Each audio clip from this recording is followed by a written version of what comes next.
Jean-Jacques Serré fut un homme du bois, connu et estimé, à la tête d'une entreprise de menuiserie et de charpente. Au fil des ans, il a publié différents ouvrages marqués par la sincérité et une simplicité rafraîchissante. Son dernier livre évoque une aventure exceptionnelle, celle des retrouvailles 40 ans après entre un homme et une femme qui furent séparés par le départ de cette dernière aux États-Unis. Et tu peux me dire pourquoi 40 ans après? 4 décennies plus tard. Oui, c'est pareil. 40 C'est pareil. C'est l'histoire d'une personne qui se retrouve 40 ans après, c'est ça? C'est-à-dire qu'en fait, j'étais à la Rosière de Créon à la fête et j'ai vu dans les rangs une superbe demoiselle d'honneur aux cheveux blonds qui m'a tapé dans l'œil. Comme j'aimais bien les jolies femmes, le soir je l'ai invitée au bal, j'ai réussi une première danse et après j'ai essayé d'aller plus loin, elle était très réservée. Et ses parents l'ont emmené aux États-Unis, il s'est expatrié avec ses frères. Et pourquoi ils sont partis aux États-Unis, ses parents? Tu le dis pas trop dans le livre. Pour faire fortune en fait, parce qu'ici ils avaient une vie médiocre. Ils travaillaient, je connais bien l'histoire, mais... Ils avaient une propriété ici, ils élevaient des vaches, ouais. Ils avaient un peu de vignes, mais ça ne payait pas suffisamment. Donc quand les 5 enfants, ils sont partis en éclairant. Et tu dis pas ce qu'ils ont fait aux États-Unis, qu'est-ce qu'ils ont fait aux États-Unis? Ils ont chacun monté des business. Un restaurant, l'autre a été dans une grosse propriété, il a géré des vaches, des étables de 5 à 10 000 vaches, il avait une belle place. Et les petits-enfants maintenant sont tous au département américain. Un est aux finances, l'autre est à l'armée, il y en a un qui est colonel CIA.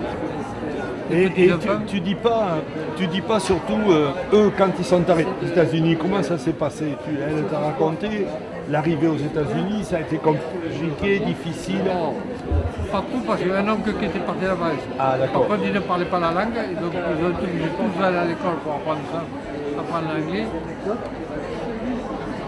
Et alors, tu la retrouves 40 ans plus tard? C'est-à-dire que quand j'ai divorcé de la première femme, c'était pour une histoire un peu compliquée. J'ai été trouver mes amis renseignements généraux et je leur ai dit voilà, je vous offre un gueuleton si vous trouvez telle dame. Ils m'ont dit c'est presque impossible. Et j'ai dit tout est possible à la vie. J'ai attendu un an et au bout d'un an ils m'ont téléphoné, ils m'ont dit on se voit à Bordeaux à tel endroit. J'ai dit ok j'arrive. Ils m'expliquent que j'envoie une lettre. Et là, déplorable, le chef d'entreprise a donné des ordres. Viens, je veux t'épouser. Elle met 3 semaines avant de lire la lettre. Sauf que j'ai dit, maman, voilà, je ne sais pas quoi c'est, elle était en deuil. Elle venait de perdre son mari depuis un an. Donc, voilà comment ça s'est passé. On s'est téléphoné. Et puis ça a duré 2 ans au téléphone, mais comme les horaires... La suite, bien sûr, dans son livre. Jean-Jacques Serré, un homme libre et aventureux, adore les États-Unis. Il est sorti du bois pour devenir un artisan des mots. Bon, et tu y vas aux États-Unis, alors quelle est ton impression? Je passe que 6 mois par an. Alors quelle est ton impression sur les États-Unis? Je suis ravi, c'est un pays grandiose où on peut faire plus de choses qu'ici. On est moins contrôlé. Voilà.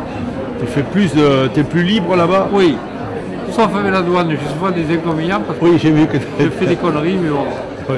Ça c'est ma nature. Mais là, tu as l'impression que c'est un pays dans lequel on peut faire ce que l'on veut? Oui, plus facilement. D'accord. Et tu passes 6 mois par an. Voilà. Et tu t'es adapté là-bas à la vie américaine? Très bien. Il y a un seul problème, ça ne s'adapte pas à ma parole française parce que j'ai un accent bordelais.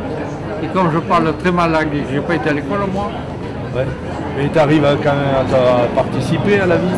Mais je participe, oui, parce que les beaux-parents parlent l'anglais, français, espagnol, donc ça va. Et les amis de Stéphanie, beaucoup.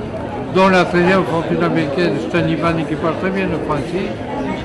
Et donc ça va très bien alors? Oui, on construit d'ailleurs un appartement contre la maison des enfants. Et alors tu peux me dire les trois autres, les thèmes, les 3 autres livres que tu dis qui sont prêts? Ça sera sur quoi? Le bois, t'as dit? L'Odyssée américaine, le deuxième tome est prêt aussi. D'accord. Je vais attendre, ça ne presse pas, oui. on va de cela. Et l'autre, ça sera Le titre, je ne l'ai pas trouvé exactement, c'est en gros le roi de l'Esbrouf. Le roi de l'Esbrouf. Tu en as rencontré, toi, des rois de l'Esbrouf? Toutes les conneries que j'ai pu faire dans ma vie. Oh, d'accord. Oui, mais celle-là, tu le publieras tardivement. Hein, parce que. Il y a des choses bonnes, quoi. Ah bon, il y a des choses. Comment j'ai trouvé les banquiers et tout. Ah oui, ça. Je te laisse là. Les astuces Bon, d'accord. professionnelles. Voilà. Ok. Eh bien, bon salon alors. Merci. Allez.